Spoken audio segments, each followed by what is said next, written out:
പ്രിയമുള്ള വിദ്യാർത്ഥികളെ, എല്ലാവർക്കും ഓൺലൈൻ ക്ലാസ്സിലേക്ക് സ്വാഗതം.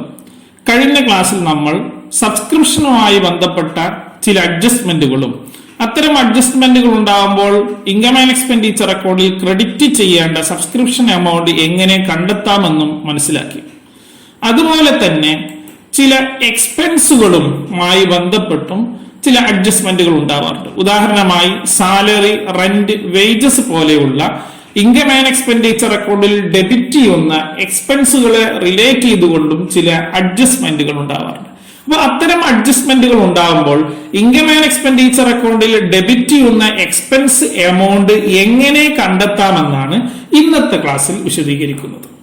അപ്പൊ ആദ്യമായി നമുക്ക് എക്സ്പെൻസുമായി റിലേറ്റ് ചെയ്ത അഡ്ജസ്റ്റ്മെന്റുകൾ എന്തൊക്കെയാണെന്ന് പരിശോധിക്കാം. First one, outstanding expense at the beginning of the current year. ഒരു കറന്റ് ഇയറിലെ ആരംഭത്തിലുള്ള ഔട്ട്സ്റ്റാൻഡിംഗ് എക്സ്പെൻസ്. ഉദാഹരണമായി നമ്മൾ 2020 ജനുവരി 1 ഔട്ട്സ്റ്റാൻഡിംഗ് എക്സ്പെൻസ് ഉണ്ട് എന്ന് പറഞ്ഞാൽ, ഔട്ട്സ്റ്റാൻഡിംഗ് എക്സ്പെൻസ് ഉദാഹരണമായി ഔട്ട്സ്റ്റാൻഡിംഗ് സാലറി 2020 ജനുവരി 1 സാലറി കൊടുക്കാനുണ്ട്, ഇതുവരെയും കൊടുത്തിട്ടില്ല എന്ന് പറയുമ്പോൾ അതൊരിക്കലും 2020 ഏതാവും 2019 അല്ലെ. 2020 ജനുവരി 1 എന്ന് പറഞ്ഞാൽ കറന്റ് ഇയറിന്റെ ബിഗിനിങ്ങിലുള്ള ഔട്ട്സ്റ്റാൻഡിംഗ് എക്സ്പെൻസ് എന്ന് പറയുന്നത് പ്രീവിയസ് ഇയറിലേതായിരിക്കും. ആയതുകൊണ്ട് തന്നെ നമുക്കറിയാം ഇൻകം ആൻഡ് എക്സ്പെൻഡിച്ചർ അക്കൗണ്ടിൽ ഡെബിറ്റ് ചെയ്യുകയും ക്രെഡിറ്റ് ചെയ്യുകയും ചെയ്യുന്നത് കറന്റ് ഇയറിലെ ഇൻകവും എക്സ്പെൻസും മാത്രമാണ്. അപ്പൊ ഇതൊരു പ്രീവിയസ് ഇയറിലെ എക്സ്പെൻസ് ആയതുകൊണ്ട് തന്നെ ടോട്ടൽ എക്സ്പെൻസ് പെയ്ഡിൽ നിന്നും അത് ലെസ് ചെയ്യുന്നു. Another adjustment, outstanding expense at the end of the current year. ഒരു കറന്റ് ഇയറിന്റെ അവസാനത്തിലുള്ള ഔട്ട്സ്റ്റാൻഡിംഗ് എക്സ്പെൻസ്.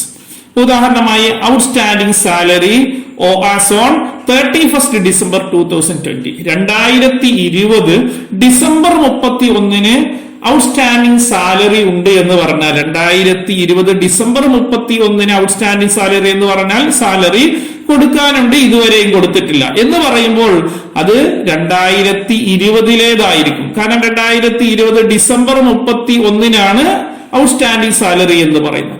ആയതുകൊണ്ട് തന്നെ അത് കറന്റ് ഇയറിലേതായിരിക്കും. ആയതുകൊണ്ട് തന്നെ അത് ആഡ് ചെയ്യണം. ഇനി മറ്റൊരു അഡ്ജസ്റ്റ്മെന്റ് നോക്കൂ, എക്സ്പെൻസ് പെയ്ഡ് ഇൻ അഡ്വാൻസ്. ഒരു ചിലവ് മുൻകൂറായി നൽകി, അല്ലെ അതിന് പറയുന്ന പേരാണ് പ്രീപെയ്ഡ് എക്സ്പെൻസ്. ഉദാഹരണമായി റെന്റ്, പ്രീപെയ്ഡ് റെന്റ്, വാടക മുൻകൂറായി നൽകി. അത് തന്നെ at the beginning of the current year, current ഇയറിന്റെ ആരംഭത്തിൽ ഒരു എക്സ്പെൻസ് മുൻകൂറായി നൽകി എന്ന് പറഞ്ഞാൽ, ഉദാഹരണമായി 2020 ജനുവരി 1 വാടക മുൻകൂറായി നൽകി എന്ന് പറയുമ്പോൾ അത് 2019 ഇല്ല, ഇനി വരാൻ പോകുന്ന മാസങ്ങളിലേതാണ് ജനുവരി 1 നമ്മൾ മുൻകൂറായി നൽകുന്നത് എന്ന് പറഞ്ഞാൽ അത് ആ കറന്റ് ഇയറിലേതായിരിക്കും. ആയതുകൊണ്ട് തന്നെ ആ ഐറ്റവും നമ്മൾ എന്ത് ചെയ്യണം? ആഡ് ചെയ്യണം. ഇനി ലാസ്റ്റ് ഐറ്റം ആണ് expense paid in advance at the end of the current year. ഒരു കറന്റ് ഇയറിന്റെ അവസാനത്തിൽ ഒരു ചിലവ് മുൻകൂറായി നൽകുകയാണ്. ഉദാഹരണം നോക്കൂ, 2020 December 31 salary paid in advance, ശമ്പളം മുൻകൂറായി നൽകി. 2020 ഡിസംബർ 31 ശമ്പളം മുൻകൂറായി നൽകുന്നത് 2020 ഒരിക്കലും ഇല്ല. ഇനി വരാൻ പോകുന്ന ഡിസംബർ 31 ശേഷം എന്ന് പറഞ്ഞത് 2021 അല്ലെ. അപ്പൊ ആയതുകൊണ്ട് തന്നെ അത് നെക്സ്റ്റ് ഇയറിലേതായിരിക്കും. അപ്പോ നമുക്കറിയാം നെക്സ്റ്റ് ഇയറിലെ ഇൻകവും എക്സ്പെൻസ് നമ്മൾ പരിഗണിക്കാൻ പാടില്ല. ആയതുകൊണ്ട് അതും ലെസ് ചെയ്യണം. അപ്പോ എക്സ്പെൻസുമായി റിലേറ്റ് ചെയ്തുകൊണ്ട് ഈ 4 അഡ്ജസ്റ്റ്മെന്റുകളുണ്ട്. ഈ അഡ്ജസ്റ്റ്മെന്റുകളിൽ ഏതെല്ലാമാണ് ആഡ് ചെയ്യേണ്ടത്, ഏതെല്ലാമാണ് ലെസ് ചെയ്യേണ്ടത് എന്ന് മനസ്സിലാക്കാം. ഔട്ട്സ്റ്റാൻഡിംഗ് അറ്റ് ദി എൻഡും പ്രീപെയ്ഡ് അറ്റ് ദി ബിഗിനിങ്ങും നമ്മൾ ആഡ് ചെയ്യണം. അതോടൊപ്പം തന്നെ ഔട്ട്സ്റ്റാൻഡിംഗ് അറ്റ് ദി ബിഗിനിങ്ങും ആൻഡ് പ്രീപെയ്ഡ് അറ്റ് ദി എൻഡും ലെസ് ചെയ്യണം. അപ്പൊ ലെസ് ചെയ്യേണ്ടത് ഏതാണ്, ആഡ് ചെയ്യേണ്ടത് ഏതാണ് എന്ന് മനസ്സിലാക്കുക. അതോടൊപ്പം തന്നെ അത് എന്തുകൊണ്ട് ആഡ് ചെയ്യുന്നു, എന്തുകൊണ്ട് ലെസ് ചെയ്യുന്നു എന്നുകൂടി നിങ്ങൾ കൃത്യമായിട്ട് മനസ്സിലാക്കാൻ ശ്രമിക്കണം.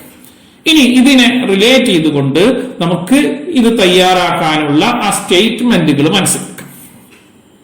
calculation expense to be shown in the income and expenditure account.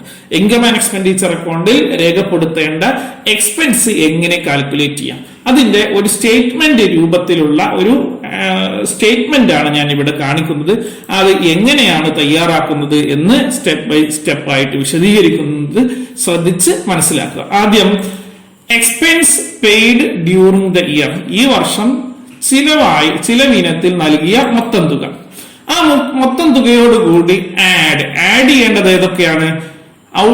Expense outstanding at the end, outstanding expense at the end, closing ഔട്ട്സ്റ്റാൻഡിങ്ങും അതോടൊപ്പം തന്നെ expense paid in advance at the beginning, അതായത് prepaid expense at the beginning എന്ന് പറയും അല്ലെ. ചിലവ് മുൻകൂറായി നൽകിയത് എപ്പോൾ? Beginning of the current year, current ഇയറിലെ ബിഗിനിങ്ങിൽ ചെലവ് മുൻകൂറായി നൽകിയത്. ഈ രണ്ട് ഐറ്റം നമ്മൾ എക്സ്പെൻസ് പെയ്ഡ് ഡ്യൂറിംഗ് ദ ഇയറിനോട് കൂടി ആഡ് ചെയ്യണം. ആ ആഡ് ചെയ്ത തുകയിൽ നിന്നും അപ്പോ ആഡ് ചെയ്യേണ്ട ഐറ്റം ഏതൊക്കെയാണ്? Expense outstanding at the end, expense paid in advance at the beginning. അതിൽ നിന്നും ലെസ് ചെയ്യേണ്ടത് രണ്ട് ഐറ്റമാണ്. Expense outstanding at the beginning, അതിന്റെ കാരണങ്ങളൊക്കെ കഴിഞ്ഞ തൊട്ട് മുമ്പ് വിശദീകരിച്ചു കണ്ടു. എക്സ്പെൻസ് ഔട്ട്സ്റ്റാൻഡിംഗ് അറ്റ് ദി ബിഗിനിങ്ങും expense paid in advance at the എൻഡും ലെസ് ചെയ്യേണ്ട രണ്ട് ഐറ്റമാണ്. അപ്പൊ ആ രണ്ട് ഐറ്റവും ആഡ് ചെയ്ത് അത് മുൻപ് നമ്മൾ ആഡ് ചെയ്ത ഐറ്റത്തിൽ നിന്നും ലെസ് ചെയ്യുക. ആ ലെസ് ചെയ്താൽ കിട്ടുന്ന തുകയാണ് expense to be debited in the income and expenditure account. Income and expenditure അക്കൗണ്ടിൽ ഡെബിറ്റ് ചെയ്യേണ്ട എമൗണ്ട് ആണ് ആ തുക. അപ്പോ എങ്ങനെയാണ് ഇൻകം ആൻഡ് എക്സ്പെൻഡിച്ചർ അക്കൗണ്ടിൽ ഡെബിറ്റ് ചെയ്യേണ്ട എക്സ്പെൻസ് എമൗണ്ട് കണ്ടെത്തുക എന്നാണ് ഇതിൽ നിന്ന് മനസ്സിലാക്കേണ്ടത്. അപ്പോ ഏതൊക്കെ ഐറ്റമാണ് ആഡ് ചെയ്യുന്നത്, ഏതൊക്കെ ഐറ്റമാണ് ലെസ് ചെയ്യുന്നത് എന്ന് വിശദീകരിച്ചു കഴിഞ്ഞു. ഇനി ഇത് നമ്മളുടെ ബാലൻസ് ഷീറ്റിൽ എങ്ങനെയാണ് രേഖപ്പെടുത്തുക എന്ന് മനസ്സിലാക്കാം. ഓപ്പണിംഗ് ബാലൻസ് ഷീറ്റിലും ക്ലോസിംഗ് ബാലൻസ് ഷീറ്റിലും എങ്ങനെയാണ് എക്സ്പെൻസ് റിലേറ്റ് ചെയ്ത അഡ്ജസ്റ്റ്മെന്റുകൾ രേഖപ്പെടുത്തുന്നത് എന്ന് നോക്കാം. നമുക്കറിയാം എക്സ്പെൻസ് എവിടെയാണ് ആദ്യം രേഖപ്പെടുത്തുന്നത്? ഇൻകം ആൻഡ് എക്സ്പെൻഡിച്ചർ അക്കൗണ്ടിന്റെ ഡെബിറ്റ് സൈഡ് രേഖപ്പെടുത്തും. അതിനു പുറമെ ഓരോ അഡ്ജസ്റ്റ്മെന്റുകളും പ്രത്യേകം ശ്രദ്ധിക്കുക, ഓരോ അഡ്ജസ്റ്റ്മെന്റുകളും ചുരുങ്ങിയത് രണ്ടിടത്തെങ്കിലും രേഖപ്പെടുത്തും. ഒന്ന് ഇൻകം ആൻഡ് എക്സ്പെൻഡിച്ചർ അക്കൗണ്ടിൽ അത് അഡ്ജസ്റ്റ് ചെയ്യുന്നുണ്ട്, അതോടൊപ്പം തന്നെ ഓപ്പണിംഗ് ബാലൻസ് ഷീറ്റിലും ക്ലോസിംഗ് ബാലൻസ് ഷീറ്റിലും ഒക്കെ രേഖപ്പെടുത്തുന്നുണ്ട്. ഇവിടെ നോക്കൂ, ഓപ്പണിംഗ് ബാലൻസ് ഷീറ്റിൽ നമ്മൾ രേഖപ്പെടുന്നത് രണ്ട് ഐറ്റമാണ്. ഔട്ട്സ്റ്റാൻഡിംഗ് എക്സ്പെൻസ് എന്ന് പറഞ്ഞാൽ നമുക്കറിയാം അത് ലാബിലിറ്റി ആണ്. അത് ലാബിലിറ്റി സൈഡ് രേഖപ്പെടുത്തുന്നത്. അത് ഏത് ലാബിലിറ്റി ആണ് ഓപ്പണിംഗ് ബാലൻസ് ഷീറ്റ് രേഖപ്പെടുത്തുന്നത്? Expense outstanding at the beginning. അതോടൊപ്പം തന്നെ പ്രീപെയ്ഡ് എക്സ്പെൻസ് അല്ലെങ്കിൽ പറയുന്ന മറ്റൊരു പേരാണ് എക്സ്പെൻസ് പെയ്ഡ് ഇൻ അഡ്വാൻസ്. ചിലവ് മുൻകൂറായി നൽകിയ പ്രീപെയ്ഡ് എക്സ്പെൻസ് അതൊരു അസറ്റ് ആണ്. അത് ബിഗിനിങ്ങിലുള്ളത് ഓപ്പണിംഗ് ബാലൻസ് ഷീറ്റിൽ രേഖപ്പെടുത്തുന്നു. ക്ലോസിംഗ് ബാലൻസ് ഷീറ്റിൽ എക്സ്പെൻസ് ഔട്ട്സ്റ്റാൻഡിംഗ് അറ്റ് ദി എൻഡും expense paid in advance at the എൻഡും രേഖപ്പെടുത്തുന്നു. ഔട്ട്സ്റ്റാൻഡിംഗ് എക്സ്പെൻസ് ലയബിലിറ്റി സൈഡിലും expense paid in advance asset സൈഡിലും രേഖപ്പെടുത്തുന്നു. ഇനി ഇതിനെ അടിസ്ഥാനമാക്കി നമുക്കൊരു പ്രോബ്ലം ചെയ്തു നോക്കാം. ശ്രദ്ധിക്കണേ. From the following particulars of ദീപം arts Club, calculate the amount of salary to be debited to the income and expenditure account for the year ended 31st March 2018. തന്നിട്ടുള്ള ഡീറ്റെയിൽസിനെ അടിസ്ഥാനമാക്കി ഇൻകം ആൻഡ് എക്സ്പെൻഡിച്ചർ അക്കൗണ്ടിൽ debit ചെയ്യേണ്ട salary amount കണ്ടെത്താനാണ് ഈ problem. അതിനുവേണ്ടി തന്നിട്ടുള്ള details നോക്കൂ. Total salary paid during the year 2017-18. 2017-18 മൊത്തം നൽകിയ ശമ്പളം 87,000. അതിൽ തന്നെ salary paid in advance 31st March 2017 90,000. അതിന്റെ തൊട്ടു താഴെ salary paid in advance on 31st March 2018 8,000 അല്ലെ. അപ്പൊ ഇവിടെ ഇതിൽ ഏതാണ് ബിഗിനിങ് ഏതാണ് എൻഡ്? നമുക്കറിയാം, ഒന്ന് 2017-ലേതും ഒന്ന് 2018-ലേതും അല്ലെ. അപ്പൊ 31/3/2017 salary paid in advance at the ബിഗിനിങ്ങും 31st March 2018 എന്ന് പറയുന്നത് salary paid in advance at the എൻഡും. അതേപോലെ തന്നെ നോക്കൂ, outstanding salary as on 31st March 2017, outstanding salary as on 31st March 2018. ആദ്യം പറഞ്ഞത് ബിഗിനിങ് ഔട്ട്സ്റ്റാൻഡിംഗ് സാലറിയും രണ്ടാമത്തെ ഐറ്റം എൻഡിലുള്ള ഔട്ട്സ്റ്റാൻഡിംഗ് സാലറിയാണ്. അപ്പൊ ഇത്രയും ഡീറ്റെയിൽസ് തന്നിട്ടുണ്ട്. ഇതേപോലെ ഫൈനൽ എക്സാമിനേഷനൊക്കെ ക്വസ്റ്റ്യൻസ് വരാറുണ്ട്. അപ്പോൾ ആ പ്രോബ്ലം എങ്ങനെയാണ് ചെയ്യുക എന്ന് നമുക്ക് പരിശോധിക്കാം. നമുക്കറിയാം, ആദ്യം തന്നെ expense paid during the year, അതാണല്ലോ ആദ്യം രേഖപ്പെടുത്തുന്നത്. ഇവിടെ total salary paid during the year 87,000. അതിനോട് കൂടി ആഡ് ചെയ്യുന്നത് ഔട്ട്സ്റ്റാൻഡിംഗ് അറ്റ് ദി എൻഡ്, അല്ലെ? ഔട്ട്സ്റ്റാൻഡിംഗ് എന്ന് പറഞ്ഞാൽ outstanding salary as on 31st March 2018 32,000. പിന്നെയോ salary paid in advance at the ബിഗിനിങ്ങിലെ സാലറി, ബിഗിനിങ് എന്ന് പറഞ്ഞാൽ തുടക്കത്തിൽ സാലറി മുൻകൂറായി നൽകിയെന്ന് പറഞ്ഞാൽ ആ വർഷത്തിലേതായിരിക്കും, അല്ലെ? അപ്പൊ അത് salary paid in advance 31st March 2017 90,000. ഈ രണ്ട് ഐറ്റവും ആഡ് ചെയ്യുക. അത് സാലറി പെയ്ഡ് ഡ്യൂറിംഗ് ദ ഇയറിനോട് കൂടി ആഡ് ചെയ്താൽ 1,38,000 എന്ന് ലഭിക്കും. അതിൽ നിന്നും ലെസ് ചെയ്യേണ്ടത് നോക്കൂ, ഔട്ട്സ്റ്റാൻഡിംഗ് സാലറി അറ്റ് ദി ബിഗിനിങ്ങിലുള്ള ഔട്ട്സ്റ്റാൻഡിംഗ് സാലറി എന്ന് പറഞ്ഞാൽ 31st March 2017 ഔട്ട്സ്റ്റാൻഡിംഗ് സാലറി എത്രയാണ്? 17,000. ഇനിയോ salary paid in advance at the end, അല്ലെ?